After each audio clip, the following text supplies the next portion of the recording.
Hello everyone, welcome to iQuanta. स्वागत है आप सभी लोगों का। एक बहुत बड़ा अपडेट आप सभी लोगों के लिए है। वो एस्पिरेंट्स जो परीक्षा देते हैं और ये एक्सपेक्ट करते हैं कि जैसे आफ्टर द प्रीलिम्स एग्जामिनेशन की बात करें तो आंसर की वगैरह आपकी आ जाए जिससे आप मैच कर लें। ऐसा होता था पहले कि आंसर की वगैरह से मैच कर लिया जाता था, फिर क्वेश्चंस वगैरह ऐसे क्वेश्चंस रेज होते थे जो आंसर्स गलत लगें या आपको चैलेंज करने की बात हो तो, और सबसे बड़ी चीज़ खुद भी आप एस्पिरेंट्स के हिसाब से आप देख सकते हैं कि कितना आपका प्रीलिम्स में बन रहा है, कितने मार्क्स आ रहे हैं। उसी हिसाब से आगे अपनी प्रिपरेशन को जारी रखें या पहले से जैसे पता चल जाता है कि मेरा कितना सही है गलत है।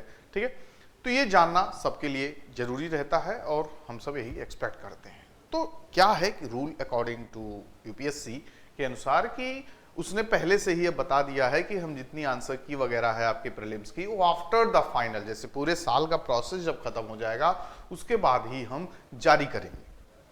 तभी आप देख सकते हैं क्या सही जवाब था आपने जो प्रीलिम्स का एग्जाम दिया था।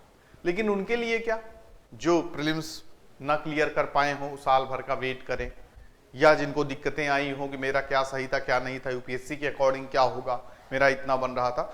तो काफ़ी एस्पिरेंट्स, काफ़ी बच्चे यही मांग कर रहे थे कि आफ्टर द प्रीलिम्स एग्जाम क्या कर दिया जाए, आपका आंसर की रिलीज कर दिया जाए यूपीएससी के द्वारा। तो यूपीएससी ने पहले से कहा था कि हम आखिरी में ही करेंगे, प्रेस रिलीज वगैरह जारी करके पहले से बता भी दिया था और ऐसा करता भी आ रहा है कई सालों से। तो उसी को चैलेंज किया गया था। कुछ बच्चे जो ऑलरेडी डिस्क्वालीफाई हुए थे इन द प्रीलिम्स एग्जाम, तो उनके द्वारा कहा गया कि एटलीस्ट हमें बता दिया जाए पहले से तो हमारे लिए बेहतर रहेगा। तो उसी को ध्यान में रखते हुए जहां पर हाई कोर्ट ने ये बात रखी है कि जो बच्चों ने चैलेंज किया है, जो बच्चों ने बोला है कि हमारी आंसर की पहले से जारी कर दी जाए अकॉर्डिंग टू जो आपका सिलेबस है, जो आपका एग्जाम में आता है सारा क्वेश्चंस वगैरह, तो हम पहले से सारी चीजें जान जाएं। तो हाई कोर्ट ने भी उस बात को सही ठहराया है कि बच्चे कुछ ऐसा मांग नहीं कर रहे हैं या रिक्रूटमेंट प्रोसेस पे ऐसा कोई हमला नहीं कर रहे हैं जिससे वो आपका पूरा यूपीएससी का रिक्रूटमेंट प्रोसेस गड़बड़ हो या उस पर कोई दिक्कत आ जाए। वो तो सिर्फ एक बात कर रहे हैं, एक तरीके से फंडामेंटल राइट है उनका, जानना अधिकार है कि हमने कौन सा सही किया कौन सा गलत किया, हम उसको अपने जो आपका क्वेश्चन पेपर है उससे मैच कर लें। क्या बहुत कुछ मांग ले रहे हैं। तो अब यही बात एक तरीके से देखा जाए तो हाई कोर्ट ने एक तरीके से जो दलील थी हमारी तो उसको सही ठहराया है और आगे आने वाले समय में क्या पता फाइनल ऐसा आ जाए नियम कि भी UPSC after the prelims exam आपकी आंसर की को दे देगी। तो यही सब बातें क्या कहा हाई कोर्ट ने। सुप्रीम कोर्ट का भी कुछ फैसला आया है कुछ सी मुद्दों पर, उसकी भी हम बात करने वाले हैं। तो चलिए देख लेते हैं। ठीक है, तो पहली बात तो ये आपका बात होगी सिविल सर्विसेज प्रिलिमिनरी जो आंसर की थी, क्या आगे चल के आयोग यानी यूपीएससी जारी करेगा। यूपीएससी ने तो कहा कि ये कोई दलील हो ही नहीं सकती, अगर ऐसी चीजें हैं तो वो सब सारी चीजें कौन फॉलो करेगा। मतलब जो रिक्रूटमेंट प्रोसेस से रिलेटेड कोई चीज होता है, कोई कॉन्फ्लिक्ट्स होता है, कोई इशूज वगैरह आते हैं तो वो सब कैट के थ्रू ही निपटारा किया जाता है। ठीक है ना, जो सेंट्रल एडमिनिस्ट्रेटिव आपका ट्रिब्यूनल है उसी के तहत होती सारी चीजें। तो सुप्रीम कोर्ट, यहाँ हाई कोर्ट इसमें बात कही है तो हाई कोर्ट ने साफ साफ बोल दिया है। यहाँ पे देखिए प्रेस नोट में साफ साफ यूपीएससी ने बोल दिया था कि UPSC answer key of CS यानी civil services preliminary examination will be uploaded on the commission's website. कब? Only after the entrance process of the civil services examination is over, यानी जब फाइनल रिजल्ट आपका आ जाता है उसके बाद ये सब कट ऑफ, मेंस की कट ऑफ कितनी गई है, यूपीएससी प्रीलिम्स की कितनी कट ऑफ गई थी, फिर उसके बाद आपकी आंसर की वगैरह ये सब जारी करते हैं। तो इससे वजह से काफी लोगों को दिक्कतें होती, साल भर इंतजार करना पड़ता था।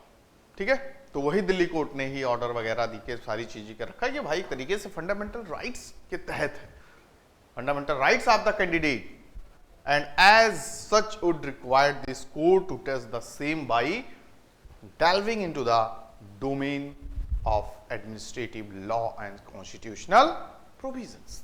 ठीक है, यूपी आपके कोर्ट ने साफ साफ कहा कि आपके रिक्रूटमेंट प्रोसेस पे ऐसा कोई हमला नहीं किया जा रहा है कि बच्चे कह रहे हो नहीं आप गलत कर रहे हैं, ऐसा नहीं करना चाहिए। उनको तो भाई अपने अधिकार के तहत मांग रहे हैं और इसको आपको देना चाहिए, ऐसा कुछ गलत नहीं है। ठीक है, तो यही सब सारी चीजें आपकी हाई कोर्ट के द्वारा कहा गया है। यहाँ पे the Union Public Service Commission had oppose the maintainability of the petition on the ground that only the CAT यानी कैट जो आपका Central Administrative Tribunal has the power to deal with the issue related to the recruitment by the commission. ठीक है, तो इनके अनुसार तो कहा जाता है कि इसी के द्वारा किया जाएगा, लेकिन ऐसी कोई बात ही नहीं है कि इसको कैट तक ले आया जाए। ठीक है, ये तो बच्चे अपने अधिकार के तहत कह रहे हैं, जो कमीशन को ये मान लेना चाहिए और इसको फॉलो करना चाहिए। ठीक है, अब देखते हैं इस पे क्या आगे चीजें आती हैं सामने, जो पूरी बातें की गई हैं कि क्या ये उचित है या नहीं। तो कोर्ट ने साफ साफ बोला भाई सही बात है, बच्चों के हिसाब से आपको जारी करना चाहिए। और जो दूसरी बात यहां पर साफ साफ देखिए, we are asking for the answer कि did not amount to interference in the process of recruitment. Justice Singh जो इस केस की सुनवाई कर रहे थे, उन्होंने साफ साफ बोला। ठीक है, फिर उसके बाद दूसरी जो सबसे बड़ी बात आ रही थी, ये भी बहुत बड़ी बात है, बहुत अच्छी आपके लिए खबर हो सकती है कि जैसा कि आप ग्रेजुएशन के दौरान ही फॉर्म वगैरह फिल कर देते हैं, थर्ड ईयर की अपीयरिंग में ही आप यूपीएससी का फॉर्म फिल कर दिए, फिर उसके बाद प्रीलिम आपका एग्जाम वगैरह हो गया, क्लियर भी आपका हो गया। ठीक है, फिर उसके बाद देखो आपको डीएफ फॉर्म वगैरह मेंस के दौरान भरना पड़ता है। ठीक है ना, अब बात ये आ जाती है, बहुत सारे ऐसे यूनिवर्सिटीज़ हैं या आपकी जो मार्कशीट वगैरह आती है वो उस समय तक अवेलेबल नहीं हो पाती है। ठीक है ना, जो उसमें सारे आपको डॉक्यूमेंट्स सब कुछ भरने पड़ते हैं, कब क्या कब पास किया, कैसे क्या किया, कुछ लोगों का देर हो जाता है। अब देखिए जैसे इस बार 15 सितंबर से आपका एग्जाम शुरू हुआ, तो यानी जब आपकी डेट थी मेंस के फॉर्म वगैरह भरने की, तो उस समय तक अवेलेबल नहीं हो पाता। तो फिर फाइनली जब अवेलेबल भी नहीं हो पाएगा तो क्या करेगा यूपीएससी, एक्सेप्ट ही नहीं करेगा, या आप खुद ही नहीं उस चीज को प्रोसीड करो, भाई है ही नहीं तो कहां से करें। तो ये चीज काफी बच्चों के सामने, लगभग यहाँ पे 11-15 बच्चों ने इस चीज को पिटीशन फाइल किया, अपनी बात को रखा ले जाके सुप्रीम कोर्ट में कि एटलीस्ट हमें एग्जाम देने दिया जाए। ठीक है, और कमीशन भी ऐसे रूल्स वगैरह कुछ लेके आए कि इस चीज से आगे दिक्कत ना हो। तो सुप्रीम कोर्ट इसी को ध्यान में रखते हुए बच्चों को बोला है यूपीएससी से कि आप इनके एडमिट कार्ड्स को जारी कर दीजिए और इनको एग्जाम देने दीजिए। ठीक है, क्योंकि इन छोटी चीजों की वजह से अब देखिए अगले 10-15 दिन में तो आ ही जाता, अब उन अगले 10-15 दिनों के चक्कर में कैरियर इनका दांव पे लग जाता। क्या पता इन 11-12 में से कितने बेहतरीन बच्चे आगे निकलते, फाइनल सेलेक्ट होते, तो देश आईएएस आईपीएस एक रिक्रूट होने में रह जाते। तो इन छोटे मोटे वेरिएबल, दीज आर वेरिएबल्स। ठीक है ना, तो ऐसा तो है नहीं, क्लियर नहीं किए, पास नहीं किए तो आप नहीं अपीयर हो सकते, एलिजिबल नहीं है। तो बस वही मार्कशीट वगैरह, आपके जो सर्टिफिकेट वगैरह अगर नहीं अवेलेबल हैं तो उसमें होता नहीं है कि जैसे आप सीयूटी वगैरह का फॉर्म भरिए तो वहाँ पे पास्ड हैं आप, लेकिन अवेलेबल नहीं है अभी, तो कोई बात नहीं, तो 1-2 ऑप्शंस भी आता है, तो ऐसा कुछ प्रोविजन कर सकते हैं। ठीक है, तो इन्हीं सब चीज़ों को ध्यान में रखते हुए यहाँ पे सुप्रीम कोर्ट ने बोल दिया कमीशन से कि बच्चों को आप एडमिट कार्ड रिलीज कीजिए और एग्जाम दे दीजिए। दूसरी बात ये भी थी कि कुछ एरर आ गया था बच्चों के किसमें, ईडब्ल्यूएस सर्टिफिकेट वगैरह में। ठीक है, तो उसकी वजह से भी डिस्क्वालीफाई कर दिया गया था, एक्सेप्ट नहीं किया गया था यूपीएससी वालों की तरफ से। तो फिर बाद में पता लगाया गया कि मतलब जब किया पिटीशन वगैरह या जो वकील वगैरह थे बच्चों के, तो उन्होंने कहा कि ये गलती किसकी तरफ से थी, कुछ एरर्स जो किए गए थे वो तहसीलदार जो कॉम्पिटेंट अथॉरिटी थी उसकी तरफ से किया गया था।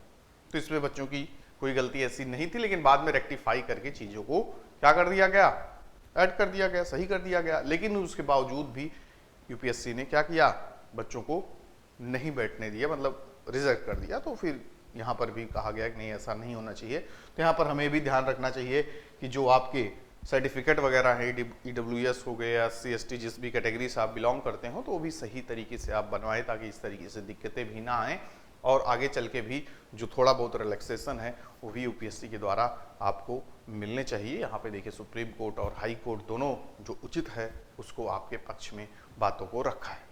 तो हम भी आशा करते हैं कमीशन जल्द ही इन सब मुद्दों पे ध्यान देगा और आपके लिए अच्छे, जैसे प्रिलिमिनरी एग्जामिनेशन का आंसर की वगैरह जारी करने की बात हो रही है तो भी भाई सही है, पहले से पता चल जाए फिर आगे आदमी, अब पता नहीं है कि अगला आपका कैसे गया है, किस तरीके से गया है, कितना पाए नंबर, तो शुरू में ही पता चल जाता तो आदमी नेक्स्ट ईयर की प्रिपरेशन स्टार्ट कर देता। खैर वैसे भी जब आप फेल हो जाओगे प्रीलिम्स में तो पढ़ता ही है, लेकिन एक पता चल जाता है कि हमने कितना क्वेश्चन किया, कितना गलत हुआ, अब कितना हमें आगे परफॉर्म किस हिसाब से प्रिपेयर करना है, कहाँ पे गलतियां रह गई सुधार करना है, तो ये सब एग्जैक्ट पता चल जाता है। बाकी आंसर की वगैरह तो सारे इंस्टीट्यूट वगैरह तो जारी कर देते हैं, लेकिन यूपीएससी अपने यहाँ क्या सही किया है वो किसी को नहीं पता। तो ये सब सारी अपडेट्स आपके लिए थी, होपफुल काफ़ी आपके लिए इंपॉर्टेंट रहेंगी। बाकी अपडेट्स आपको मिलती रहेंगी, लाइक सब्सक्राइब करके रखिए चैनल को, शेयर कर दीजिए ज़्यादा से ज़्यादा सेशन को। बाकी क्लासेस वगैरह भी आ रही हैं, तो कोर्सेज भी लॉन्च हो रहे हैं, तो जुड़ना होगा आपको हमारे साथ आगे की प्रिपरेशन के लिए। तो सब्सक्राइब जरूर कीजिए और मिलते हैं अगले सेशन में, तब तक के लिए bye bye, take care to all of you, good luck.